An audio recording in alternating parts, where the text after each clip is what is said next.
ओम नमो भगवते वासुदेवाय। जय श्री हरि। राधे राधे।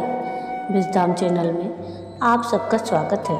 आप रसपान कर रहे हैं कार्तिक मास महात्म की कथाओं का।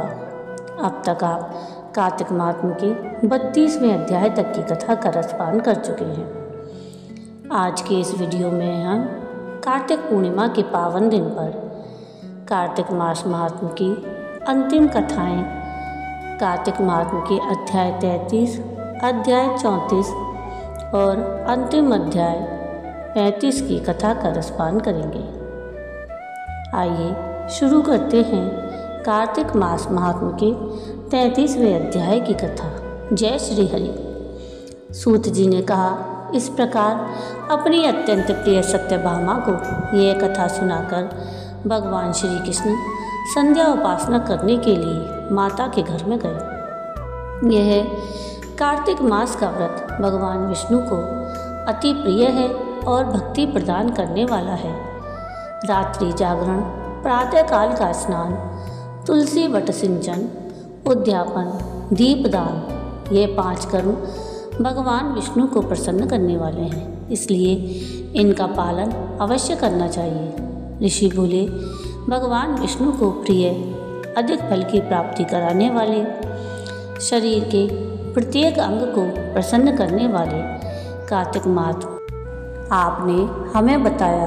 यह मोक्ष की कामना करने वालों अथवा भोग की इच्छा रखने वाले मनुष्यों को यह व्रत अवश्य ही करना चाहिए। इसके अतिरिक्त हम आपसे एक बात पूछना चाहते हैं कि यदि कार्तिक मास का व्रत करने वाला मनुष्य किसी संकट में फंस जाए या वह किसी वन में हो या व्रती किसी रोग से ग्रस्त हो जाए तो उस मनुष्य को कार्तिक व्रत को किस प्रकार करना चाहिए, क्योंकि कार्तिक व्रत भगवान विष्णु को अत्यंत प्रिय है और इसे करने से मुक्ति एवं भक्ति प्राप्त होती है, इसलिए इसे छोड़ना नहीं चाहिए। श्री सूत जी ने इसका उत्तर देते हुए कहा, यदि कार्तिक का व्रत करने वाला मनुष्य किसी संकट में फंस जाए तो वह हिम्मत करके भगवान शंकर या भगवान विष्णु के मंदिर जो भी पास हो उसमें जाकर रात्रि जागरण करे। यदि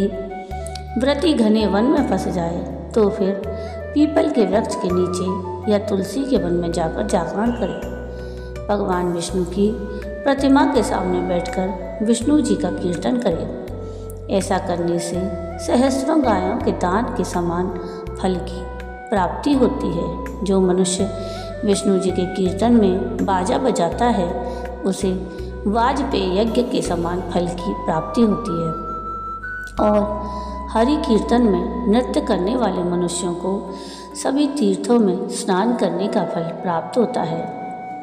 किसी संकट के समय या रोगी हो जाने और जल न मिल पाने की स्थिति में केवल भगवान विष्णु के नाम मात्र से मार्जन ही कर लें। यदि उद्यापन ना कर सके तो व्रत की पूर्ति के लिए केवल ब्राह्मणों के प्रसन्न होने के कारण विष्णु जी प्रसन्न रहते हैं। यदि मनुष्य दीपदान करने में असमर्थ हो तो दूसरे की दीप की वायु आदि से भली भांति रक्षा करे।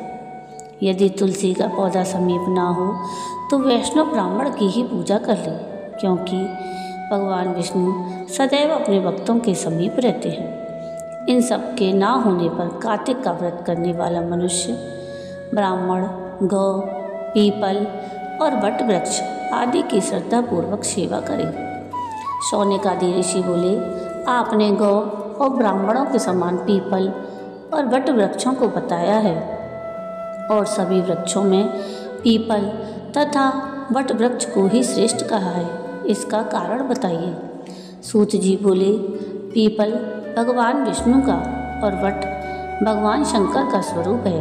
पलाश ब्रह्मा जी के अंश से उत्पन्न हुआ है। जो कार्तिक मास में उसकी पत्तल में भोजन करता है वह भगवान विष्णु के लोक में जाता है। जो इन वृक्षों की पूजा, सेवा एवं दर्शन करते हैं उनके सभी पाप नष्ट हो जाते हैं। ऋषियों ने पूछा, हे प्रभु, हम लोगों के मन में एक शंका है कि ब्रह्मा, विष्णु और शंकर वृक्ष स्वरूप क्यों हुए?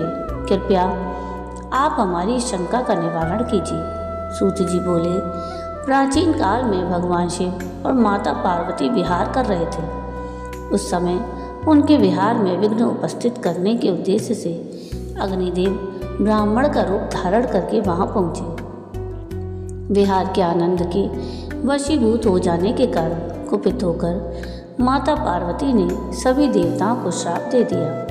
माता पार्वती ने कहा, हे देवताओं, विषय सुख से कीट पतंगे तक अनभिज्ञ नहीं है। आप लोगों ने देवता होकर भी उसमें विघ्न उपस्थित किया है, इसलिए आप सभी वृक्ष बन जाओ। सूत जी बोले, इस प्रकार कुपित पार्वती जी के श्राप के कारण समस्त देवता वृक्ष बन गए।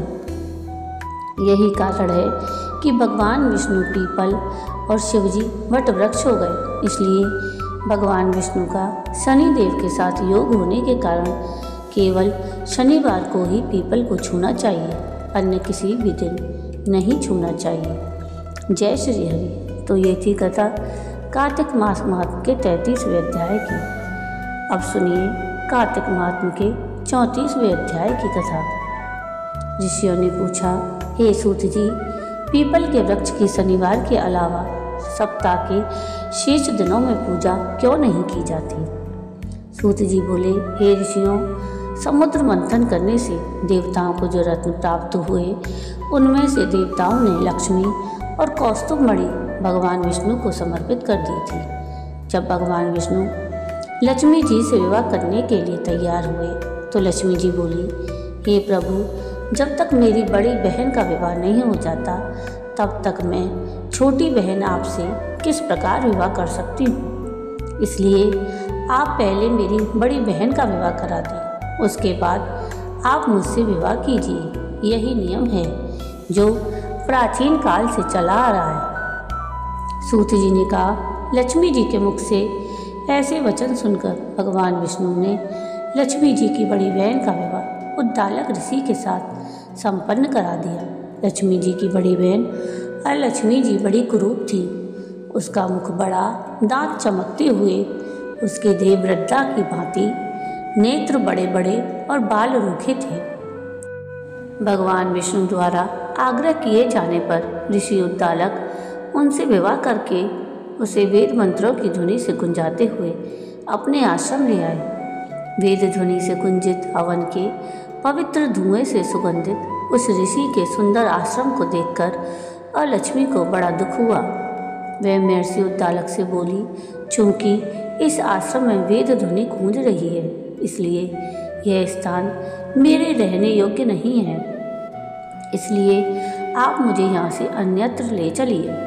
उसकी बात सुनकर महर्षि उद्दालक बोले, तुम यहाँ क्यों नहीं रह सकती, और तुम्हारे रहने योग्य अन्य कौन सा स्थान है, वह भी मुझे बताओ।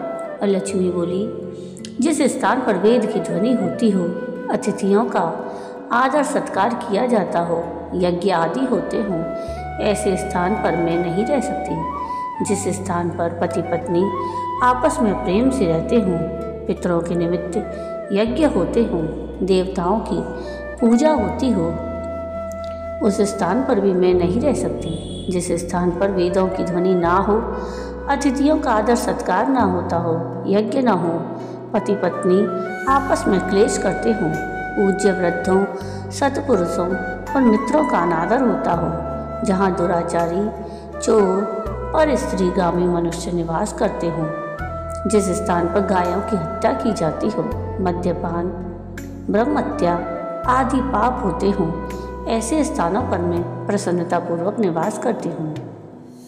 सूत जी बोले, अलक्ष्मी के मुख से इस प्रकार के वचन सुनकर उद्दालक का मन खिन्न हो गया। वह इस बात को सुनकर मौन हो गए। थोड़ी देर बाद वे बोले कि ठीक है, मैं तुम्हारे लिए ऐसा स्थान ढूंढ दूंगा। जब तक मैं तुम्हारे लिए ऐसा स्थान न ढूंढ लूँ, तब तक तुम इसी पीपल के नीचे चुपचाप बैठी रहना। महर्षि उद्दालक उसे पीपल के वृक्ष के नीचे बिठाकर उसके रहने योग्य स्थान की खोज में निकल पड़े।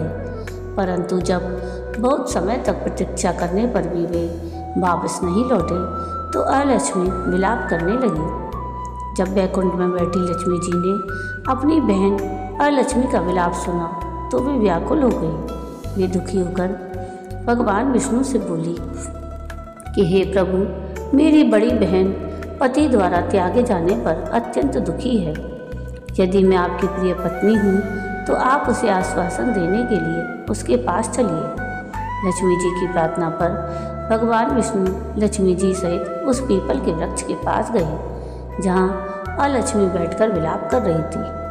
उसको आश्वासन देते हुए भगवान विष्णु बोले, हे अलक्ष्मी, तुम इसी पीपल के वृक्ष की जड़ में सदैव के लिए निवास करो, क्योंकि इसकी उत्पत्ति मेरे ही अंश से हुई है और इसमें सदैव मेरा ही निवास रहता है। प्रत्येक वर्ष गृहस्थ लोग तुम्हारी पूजा करेंगे और उन्हीं के घर में तुम्हारी छोटी बहन का वास होगा। स्त्रियों को तुम्हारी पूजा विभिन्न उपहारों से करनी चाहिए। मनुष्यों को पुष्प, धूप, दीप, गंध आदि से तुम्हारी पूजा करनी चाहिए, तभी तुम्हारी छोटी बहन लक्ष्मी उन पर प्रसन्न होगी। सूत जी बोले, ऋषियों, मैंने आपको भगवान श्री कृष्ण, सत्यभामा, पृथु नारद का संवाद सुना दिया है, जिसे सुनने से ही मनुष्य के समस्त पापों का नाश हो जाता है और अंत में वैकुंठ को प्राप्त करता है। यदि आप लोग कुछ पूछना चाहते हैं तो अवश्य पूछिए, मैं उसे अवश्य कहूँगा। सूत जी के वचन सुनकर शौनक आदि ऋषि थोड़ी देर तक प्रसन्नचित्त वहीं बैठे रहे। तत्पश्चात वे लोग बद्रीनारायण जी के दर्शन हेतु चल दिए। जो मनुष्य इस कथा को सुनता या सुनाता है उसे इस संसार में समस्त सुख प्राप्त होते हैं। जय श्री हरि। तो ये थी कथा कार्तिक मास महात्म्य के 34वें अध्याय की।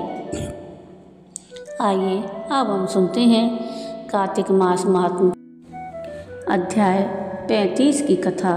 कार्तिक महात्म्य के ये अंतिम अध्याय है।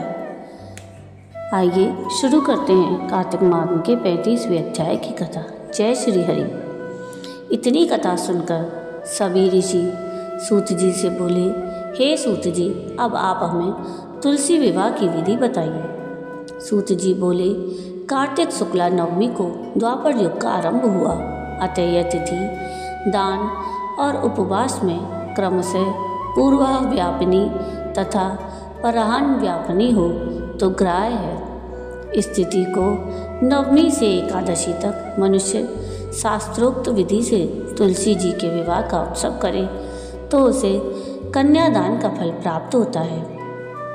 पूर्व काल में कनक की पुत्री किशोरी ने एकादशी तिथि में संध्या के समय तुलसी की वैवाहिक विधि संपन्न की। इससे वह किशोरी वैधव्य दोष से मुक्त हो गई। अब मैं उसकी विधि बतलाता हूँ। 1 तोला स्वर्ण की भगवान विष्णु की सुंदर प्रतिमा तैयार कराएं अथवा अपनी शक्ति अनुसार आधे या चौथाई तोले की ही प्रतिमा बनवा लें। फिर तुलसी और भगवान विष्णु की प्रतिमा में प्राण प्रतिष्ठा करके 16 उपचार से पूजा करें। पहले देश काल का स्मरण करके गणेश पूजन करें, फिर पुण्याह वाचन कराकर नांदी श्राद्ध करें। तत्पश्चात वेद मंत्रों के उच्चारण और बाजे आदि की ध्वनि के साथ भगवान विष्णु की प्रतिमा को तुलसी जी के निकट लाकर रखें। प्रतिमा को वस्त्रों से आच्छादित करना चाहिए। उस समय भगवान का आह्वान करें, भगवान केशव आइए, देव मैं आपकी पूजा करूँगा, आपकी सेवा में तुलसी को समर्पित करूँगा, आप मेरे संपूर्ण मनोरथों को पूर्ण करें। इस प्रकार आह्वान के पश्चात 3 बार अर्घ, पाद्य और विष्टर का उच्चारण करके इन्हें बारी बारी से भगवान को समर्पित करें। फिर आचमनीय पद का 3 बार उच्चारण करके भगवान को आचमन कराएं। इसके बाद कांस्य के बर्तन में दही, घी और मधु रखकर उसे कांस्य के पात्र से ढक दें और भगवान को अर्पण करते हुए इस प्रकार कहें, वासुदेव आपको नमस्कार है। यह मधुपर्क अर्थात दही, घी और शहद का मिश्रण, इसे ग्रहण कीजिए। तदंतर हरिद्रालेपन और अभ्यंग्य कार्य संपन्न करके गोधूली की बेला में तुलसी और विष्णु का पूजन पृथक पृथक करना चाहिए। दोनों को एक दूसरे के सम्मुख रखकर मंगल पाठ करें। जब भगवान सूर्य कुछ कुछ दिखाई देते हों तब कन्यादान का संकल्प करें। अपने गोत्र और प्रवर का उच्चारण करके आदि की 3 पीढ़ियों का भी आवर्तन करें। तत्पश्चात भगवान से इस प्रकार कहें, आदि मध्य और अंत से रहित त्रिभुवन प्रतिपालक परमेश्वर, इस तुलसी दल को आप विवाह की विधि से ग्रहण करें। यह पार्वती के बीच से प्रकट हुई है, वृंदा की भस्म में स्थित रही है और आदि मध्य और अंत से शून्य है। आपको तुलसी बड़ी प्रिय है, अतः इसे मैं आपकी सेवा में अर्पित करता हूँ। मैंने जल के घड़ों से सींचकर और अन्य प्रकार की सेवाएं करके अपनी पुत्री की भांति इसे पाला, पोसा और बढ़ाया है। आपकी प्रिय तुलसी मैं आपको दे रहा हूँ, प्रभु आप इसे ग्रहण करें। इस प्रकार तुलसी का दान करके फिर उन दोनों अर्थात तुलसी और भगवान विष्णु की पूजा करें। विवाह का उत्सव मनाएं। सुबह होने पर पुनः तुलसी और विष्णु जी का पूजन करें। अग्नि की स्थापना करके उसमें 12 अक्षर मंत्र से खीर, घी, मधु और तिल मिश्रित हवनीय द्रव्य की 108 आहुतियाँ दें। फिर स्विष्टकृत होमक करके पूर्णाहुति दें। आचार्य की पूजा करके होम की शेष विधि पूरी करें। उसके बाद भगवान से इस प्रकार प्रार्थना करें, हे प्रभु आपकी प्रसन्नता के लिए मैंने यह व्रत किया है। जनार्दन इसमें जो न्यूनता हो वह आपके प्रसाद से पूर्णता को प्राप्त हो जाए। यदि द्वादशी में रेवती का चौथा चरण बीत रहा हो तो उस समय पारण ना करें। जो उस समय भी पारण करता है वह अपने व्रत को निष्फल कर देता है। भोजन के पश्चात तुलसी के स्वतः गलकर गिरे हुए पत्तों को खाकर मनुष्य सभी पापों से मुक्त हो जाते हैं। भोजन के अंत में ऊख, आंवला और बेर का फल खा लेने से उच्छिष्ट दोष मिट जाता है। तदंतर भगवान का विसर्जन करते हुए कहें, भगवान आप तुलसी के साथ वैकुंठ धाम में पधारें। प्रभु मेरे द्वारा की हुई पूजा ग्रहण करके आप सदैव संतुष्टि करें। इस प्रकार देवेश्वर विष्णु का विसर्जन करके मूर्ति आदि सभी सामग्री आचार्य को अर्पण करें। इससे मनुष्य कृतार्थ हो जाता है। यह विधि सुनाकर सूत जी ने ऋषियों से कहा, हे ऋषियों, इस प्रकार जो मनुष्य श्रद्धापूर्वक सत्य, शांति और संतोष को धारण करता है, भगवान विष्णु को तुलसी दल समर्पित करता है, उसके सभी पापों का नाश हो जाता है और वह संसार के सुखों को भोग कर अंत में विष्णु लोक को प्राप्त करता है। हे ऋषिवरों, यह कार्तिक महात्म सब रोगों और संपूर्ण पापों का नाश करने वाला है।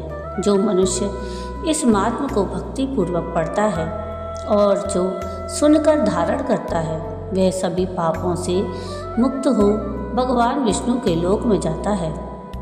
जिसकी बुद्धि खोटी हो और जो श्रद्धा से हीन हो, ऐसे किसी भी मनुष्य को यह महात्म नहीं सुनाना चाहिए। जय श्री हरि। इति श्री कार्तिक मास महात्म 35वां अध्याय समाप्त। जय श्री हरि।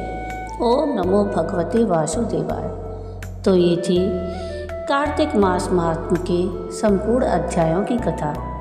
आपको आज की ये सभी कथाएं कैसी लगी मुझे कमेंट करके ज़रूर बताइएगा।